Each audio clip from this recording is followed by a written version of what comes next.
I aften i Masterchef 2020. Vi har skruet noget op for temperaturen. Guldnålen, der giver jo altså immunitet til den, der bærer den ind i kvart- og semifinalerne. Der er smæk på panden, så der kommer bare høje flammer på. Kombinationen af de her ting og smag, det er voldsomt raffineret. Jeg vil rigtig gerne videre til kvartfinalerne. Nu er det så tæt på, og konkurrencen den bliver hårdere og hårdere. Jeg er mega spændt på, hvad der skal ske i dag, og jeg har faktisk overhovedet ikke nogen idé om det. Velkommen til jeres tredje dag i kampen om guldnålen. Og guldnålen, der giver jo altså immunitet til den, der bærer den ind i kvart- og semifinalerne. Skulle man ende i en elimineringsrunde, så kan man én gang påråbe sig immunitet. Og det kan I selv regne ud, hvor vigtigt det er. Jeg vil virkelig gerne have guldnålen. Jeg synes, jeg har ramt ret mange elimineringer efterhånden, så det kunne være lækkert at have en mulighed for at slippe bare for en enkelt. Der er 5 af jer, som har fået et sort forklæde, og altså deltager i duellen i morgen om at tilegne sig guldnålen. Men vi skal have de 7 sidste af jer i spil. Og de 7, vi skal se på gulvet, det er Theis. Ja, tak. Emil. Ja, tak. Suzette. Ja, tak. Shelle. Yes. Natasha. Ja, tak. Mette. Ja, tak. Og Katrine. Ja, tak. En af jer vil vinde et sort forklæde. Det sidste, der er sat på spil. Men det betyder selvfølgelig også, at en af jer også vil forlade Masterchef og dagen om i dag. Hvis det er mig, der er ude i dag, så vil jeg være virkelig ked af det. Altså, det betyder rigtig meget for mig, at jeg er i den her konkurrence. Dem, der ikke er blevet nævnt, de må gerne indfinde sig på balkonen. Jeg glæder mig. Nu var jeg på balkonen og kiggede i går, og det kribler lidt for at komme i køkkenet. I går der drejede det sig om is. Er I spændt på, hvad vi har i ærmet til jer i dag? Ja. Vi har skruet noget op for temperaturen. I dag der skal nemlig dreje sig om ild.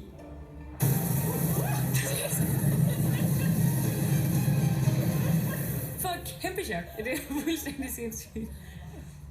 Det er fedt. Flotte flammer. Flotte flammer. Og ild det er jo mange ting. Det skal primært dreje sig om flambering, om røg og om grill. Jeg synes, jeg er lidt på hjemmebane med det her.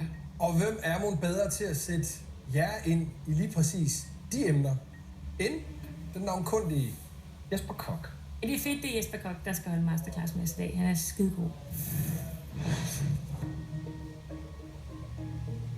Før der kan komme røg, så er det klart, så skal der være flammer. Så jeg starter med at vise jer at flambere. I kender det fra crêpe Suzette. Jeg vil vise jer at flambere æbler. Der skal I bruge sukker, smør, æbler, og dem har vi lavet som de her noisette. Det vil sige små nøddeformede æbler. Og så har jeg lidt calvados. Calvados det er egentlig æble, cognac, æble, brændevin. Det har en lille bitte smule smag af æbler. Jeg kan godt lide æbler, jeg kan godt lide karamel, og jeg kan godt lide sprut. Så det er jo 3 fine kombinationer, som forhåbentlig kan give noget godt. Jeg gør det, at jeg kommer sukker på en pande. Der vil jeg gerne lave en karamel. Ved siden af, der luner jeg lige så stille min calvados her, inden jeg kommer det på karamellen. Det er fordi, at har du bare lidt varme til stede i den her i forvejen, så er det nemmere at få sat fod i det. Det er jo sådan set et rigtig godt trick, så ikke man får kølet sin ret for meget ned. Kommer sukker på panden. Og jeg plejer bare at ryste panden. Helst ikke røre for meget i det, for så kommer det til at lægge sådan nogle sukkerstykker. Og de skal faktisk have højere temperatur for at smelte, end hvis man bare lader den smelte sådan her. Så lige så forsigtigt. Så begynder sukkeret at smelte og danne en karamel. Tager det fra. Den er gyldenbrun nu. Kommer smør i. Pisker smør ud i min karamel. Tager den sådan til og fra. Jeg vil være sikker på, at smøret ikke branker, at det ikke begynder at bruge for meget op. Så kommer jeg mine æbler i. Jeg vil sige, at æblerne der er det vigtigt, at de er tørre. Der må ikke være for meget vand i dem. Så vender jeg det lige rundt først. Jeg vil godt have varme i æblerne, inden jeg begynder at flambere. Og lige vende rundt i den hele tiden. Sådan så de holder sig varme, men det må ikke brænde på. Jesper får altid at se lidt ud i det køkken, når han står og underviser os. Han har sådan ro, og det hele er bare enkelt, og bum bum bum. Nu kommer jeg lige lidt af alkoholen på.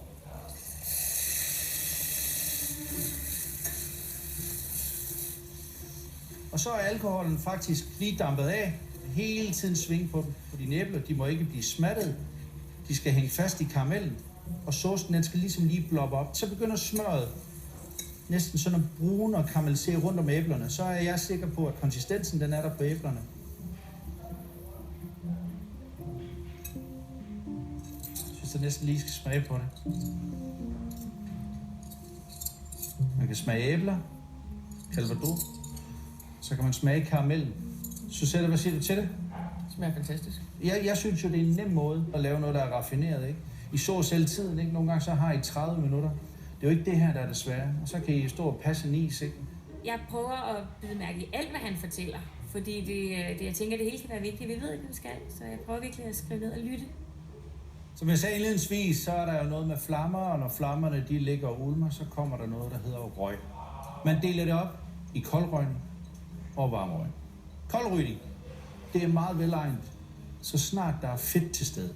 Og derfor er det jo makrel, sild, laks, fedtstoffer, creme fraise, æg er også meget velegnet. Det kan man jo bruge i en blanketsauce, og det kan man jo også smøre. Nu vil jeg vise jer at ryge smør. Det har jeg faktisk selv lavet en lille smule med før, men ikke så meget. Det er simpelthen så simpelt på smulden. Det er bare at komme det op. Så er der en lille knap. Så venter I på, at det giver røg. Hvis det får for meget røg, så bliver det bittert. Så gør jeg selv den tjeneste. Ryg lidt. Smag på smøret. Skal den have en tur mere. Så det her, det er altså en balancegang. Det dufter på det. Jeg synes, det er hyggeligt, det er lidt nostalgisk. Så er der jo noget med grill. Jeg vil vise jer at tilføre smag til fløde. Det kunne have været kernemælk, creme fraise, olie, meget gerne igen noget med fedtstof. Det lyder mega mærkeligt at smække kul i maden. Jeg har lagt det her over på gasblusset. Jeg har hældt noget fløde op i en kande. Jeg kommer mit trækul over i et ildfast fad, og så står jeg og hælder fløde nedover. Så karamelliserer og brænder fløden faktisk, mens det løber ned over træet. Og så giver det en ufattelig flot grillsmag.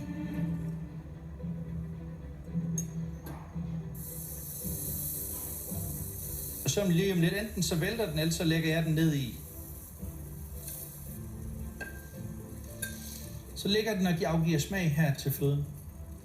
Så kan man tænke ud af boksen. Den kan gå i det salte køkken, men den kan jo også tvinges over i det søde køkken. For så kan man jo bruge sin fløde her til en engelsk creme eller til en vaniljeis. Og så er I videre, tror jeg.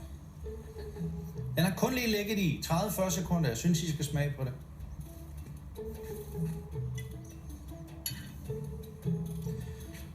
Og der er aldrig nogen, der har haft noget skidt af at smage på lidt fløde. Så det blev jeg fuldstændig overrasket, at der kan komme så meget smag af noget, som jeg egentlig troede var bare et stykke træ. Det, der er så vigtigt med, om det hedder røg, flambering eller grill, det er, at det er det her, der tuner retterne. Håber, I hørte godt efter, for nu er det jeres tur til at komme i ilden. Så er det blevet jeres tur. I skal nu hver især lave 10 helt perfekte æblenordssæt. Og de skal selvfølgelig flamberes. Til det der har vi givet jer 15 minutter. I behøver ikke at bruge tiden, så snart I er færdige, så kommer I bare herop og serverer dem foran mig og Jesper. Er det forstået? Ja tak. Ja, tak. Og det er altså det 6. og sidste sorte forklæde, der er på spil. Forklædet, der giver adgang til at kæmpe om guldnålen. Er I klar? Ja tak. Tiden starter nu.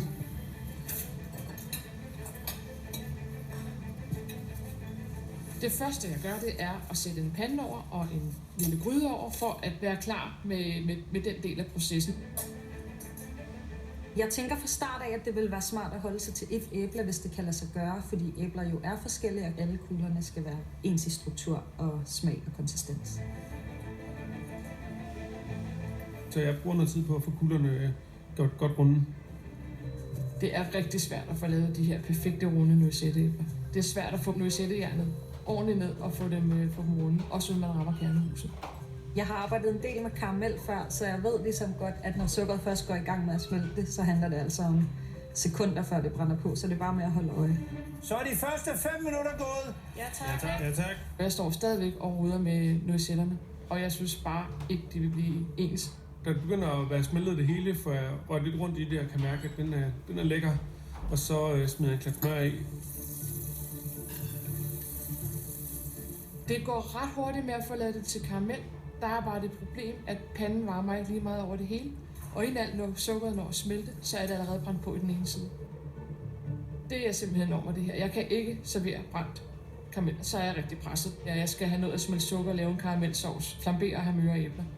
Jeg putter æblerne ned og vil egentlig gerne have dem til sådan at karamellisere rundt om, men synes det ligner, at der er lidt for lidt karamel, så jeg vælger at putte en klat smør mere i.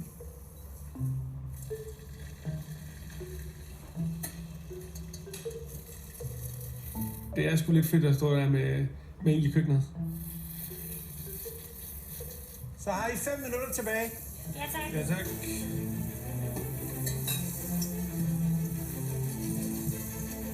Jeg bliver nødt til at montere med smøret nu, selvom ikke alt sukker er smeltet, ellers så får jeg en brændt karamel igen. Jeg kigger ned i panden og synes, at mit resultat er nogenlunde, som jeg havde forventet, og gerne vil have det, så jeg får det smækket på tallerkenen, og så er det op til dommerne.